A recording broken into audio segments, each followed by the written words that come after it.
Hello, my name is Samantha Montalegre and welcome to the Maternity Mentor. Today I'm going to be talking about delayed newborn bathing.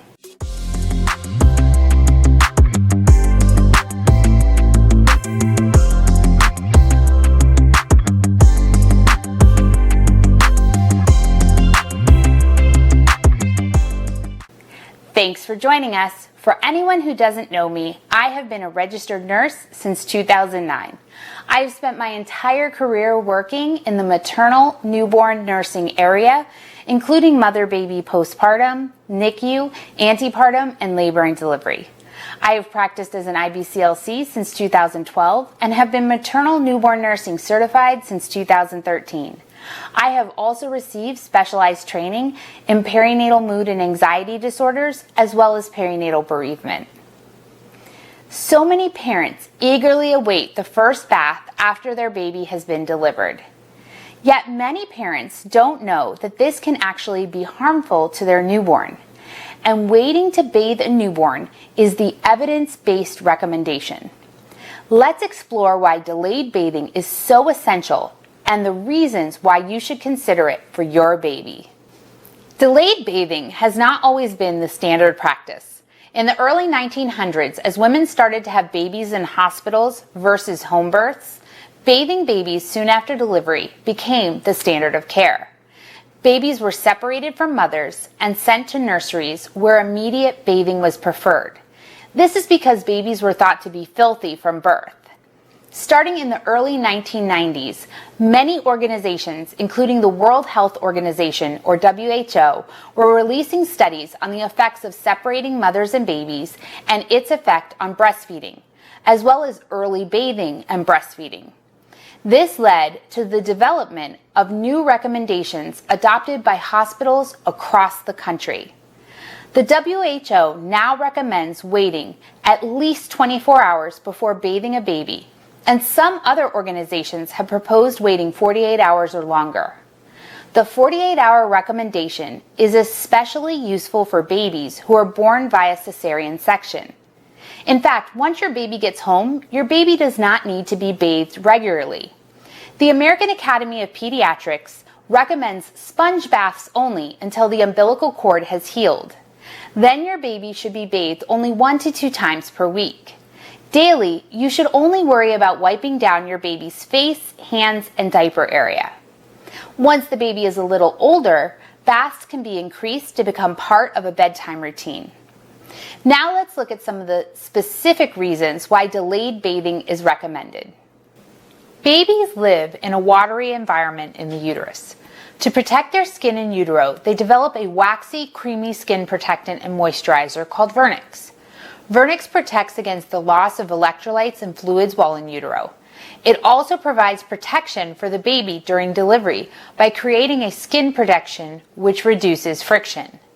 Depending on the age of your baby depends on how much Vernix you will see. Premature babies tend to have a lot of Vernix, babies born on time tend to have a little Vernix, and babies born late tend to have very little Vernix, which is mostly found in the folds of the skin. Vernix helps keep the skin soft and protected. The skin is more hydrated and has less peeling and cracking. Removal of Vernix removes this skin protection. Vernix also provides babies some immunological benefits as well as infection prevention. There are proteins in Vernix that can prevent common bacterial infections, including group beta strep and E. coli. These infections can have serious consequences for newborns, including pneumonia, meningitis, and even death. The antimicrobial properties of Vernix have been associated with a positive effect on lung development and assist in seeding or creating the baby's microbiome. Vernix has been shown to protect against meconium, and it even has properties that assist with wound healing. You can think of Vernix as nature's antibacterial ointment for newborns. Removal of Vernix by bathing removes these advantages. There are many reasons or risk factors that may cause babies to have hypoglycemia or low blood sugar. If these factors are present, providers will monitor babies carefully because if left untreated, it can be harmful for the baby. Babies are under a great deal of stress after birth, and bathing adds to this stress. Their heart rate and respiratory rate increases due to the separation from mom, which uses up more blood sugar. During a bath, babies cry and release a lot of stress hormones, which can contribute to a drop in blood sugar. The cure for low blood sugar is for a baby to eat. However, when a baby is under stress, they will become sleepy, and this inhibits the feeding process, contributing to continued low blood sugar. Delaying a bath has the opposite effect, allowing the baby to transition properly and allowing for the stabilization of blood sugar. Babies are at increased risk for reduced body temperature or hypothermia due to thin skin and less body fat stores. Additionally, babies are now having to adjust to being outside the womb where the temperature is no longer controlled. Inside a mother's body, the temperature remains steady at approximately 98.6 degrees. However, outside, the average room temperature is 70 degrees. This rapid temperature change can cause a similar stress reaction to the one mentioned in low blood sugars. When bathing a newborn, even with warm water, a temperature drop will occur, adding to this stress. Delaying the bath gives the newborn a chance to adjust to the new temperatures. This ensures that bathing will be a less stressful experience with reduced risk of hypothermia. Babies and mothers need lots of skin-to-skin after birth. In addition to the physiological stabilization this provides, it also provides emotional stabilization. Birth is a very big experience for mother and baby. Skin to skin provides a quiet time for both to recover and start to introduce themselves to each other. For babies, they are discovering the person in the world who will protect them. For mothers, they are releasing hormones, including the love hormone oxytocin, that helps to secure attachment. When mothers and babies are interrupted in this process, it can be difficult to get back into that moment that is created during the first skin-to-skin contact. Additionally, once a baby has been bathed, the stress causes them to shut down and sleep and not contribute to the bonding process. Delaying a bath has been shown to improve bonding by delaying the interruption of skin-to-skin. Skin-to-skin has been shown to improve breastfeeding. Babies who are physiologically stable has been shown to improve breastfeeding. So it makes sense that delayed bathing would assist in improving breastfeeding. Another element that assists with breastfeeding is Vernix. Vernix smells like amniotic fluid. Amniotic fluid has been the home for your baby for the last 9 months. Colostrum also smells like amniotic fluid.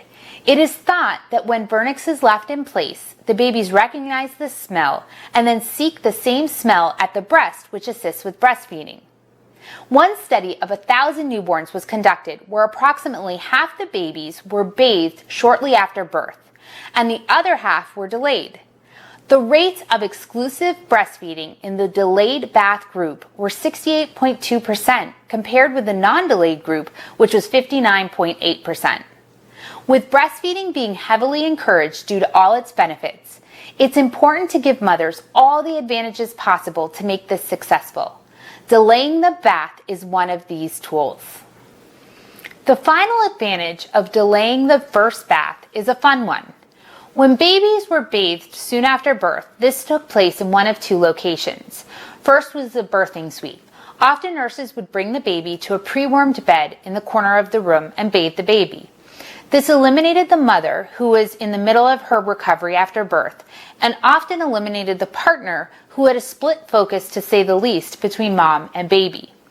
The second location was in the nursery, where newborns would be removed from the room entirely, thus eliminating caregivers from participation. Delayed bathing has created a teaching opportunity for parents. Nurses now take this opportunity to teach parents how to bathe their babies and to give them a chance to practice.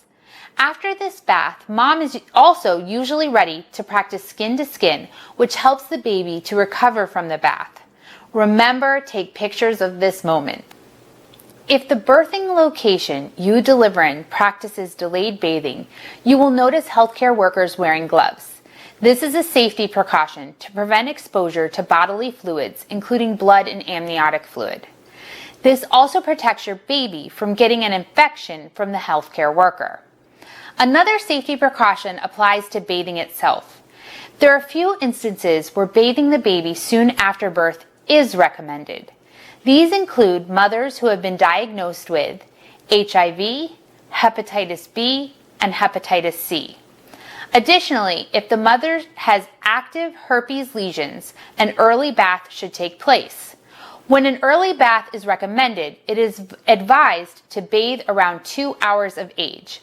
This reduces exposure to blood-borne pathogens that may be present on the skin. Other facilities may also perform an early bath if the mother contracted chorioamnionitis or the baby has significant meconium staining.